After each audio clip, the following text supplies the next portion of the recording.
الله الرحمن الرحيم. الرحمن علم القرآن، خلق الإنسان، علمه البيان. الشمس والقمر بحسبان، والنجم والشجر يسجدان. والسماء رفعها ووضع الميزان، ألا تطغوا في الميزان، وأقيموا الوزن بالقسط ولا تخسروا الميزان. والأرض وضعها للأنام، فيها فاكهة والنخل ذات الأكمام، والحب ذو العصف والريحان. فبأي آلاء ربكما تكذبان؟ خلق الإنسان من صلصال كالفخار، وخلق الجان من مارج من نار. فبأي آلاء ربكما تكذبان؟ رب المشرقين ورب المغربين. فبأي آلاء ربكما تكذبان؟ مرج البحرين يلتقيان، بينهما برزخ لا يبغيان. فبأي آلاء ربكما تكذبان؟ يخرج منهما اللؤلؤ والمرجان. فبأي آلاء ربكما تكذبان؟ وله الجوار المنشآت في البحر كالأعلام. فبأي آلاء ربكما تكذبان؟ كل من عليها فان، ويبقى وجه ربك ذو الجلال والإكرام. فبأي آلاء ربكما تكذبان؟ يسأله من في السماوات والأرض، كل يوم هو في شأن. فبأي آلاء ربكما تكذبان؟ سنفرغ لكم أيها الثقلان. فبأي آلاء ربكما تكذبان؟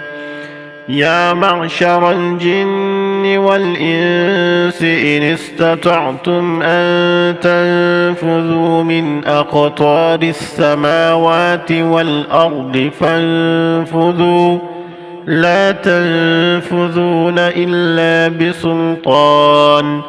فبأي آلاء ربكما تكذبان؟ يرسل عليكما شواظ من نار ونحاس فلا تنتصران. فبأي آلاء ربكما تكذبان؟ فإذا انشقت السماء فكانت وردة كالدهان. فبأي آلاء ربكما تكذبان؟ فيومئذ لا يسأل عن ذنبه إنس ولا جان. فبأي آلاء ربكما تكذبان؟ يعرف المجرمون بسيماهم فيؤخذ بالنواصي والأقدام. فبأي آلاء ربكما تكذبان؟ هذه جهنم التي يكذب بها المجرمون، يطوفون بينها وبين حميم آن. فبأي آلاء ربكما تكذبان ولمن خاف مقام ربه جنتان فبأي آلاء ربكما تكذبان ذواتا أفنان فبأي آلاء ربكما تكذبان فيهما عينان تجريان فبأي آلاء ربكما تكذبان فيهما من كل فاكهة زوجان فبأي آلاء ربكما تكذبان متكئين على فرش بطائنها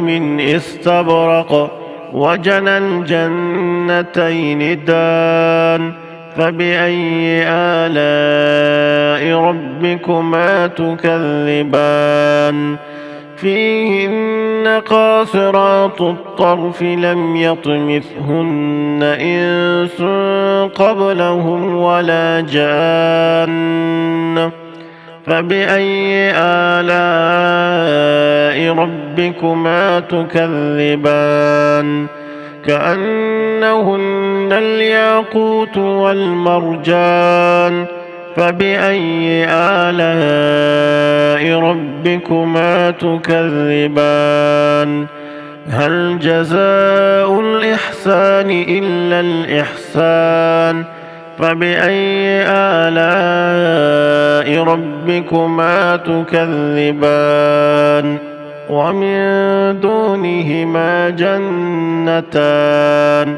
فبأي آلاء ربكما تكذبان مدهامتان فبأي آلاء ربكما تكذبان فيهما عينان نضاختان فبأي آلاء ربكما تكذبان فيهما فاكهة ونخل ورمان فبأي آلاء ربكما تكذبان فيهن خيرات حسان فبأي آلاء ربكما تكذبان حور مقصورات في الخيام فبأي آلاء ربكما تكذبان لم يطمثهن إنس قبلهم ولا جان فبأي آلاء ربكما تكذبان متكئين على رفرف خضر وعبقري حسان فبأي آلاء ربكما تكذبان تبارك اسم ربك ذي الجلال والإكرام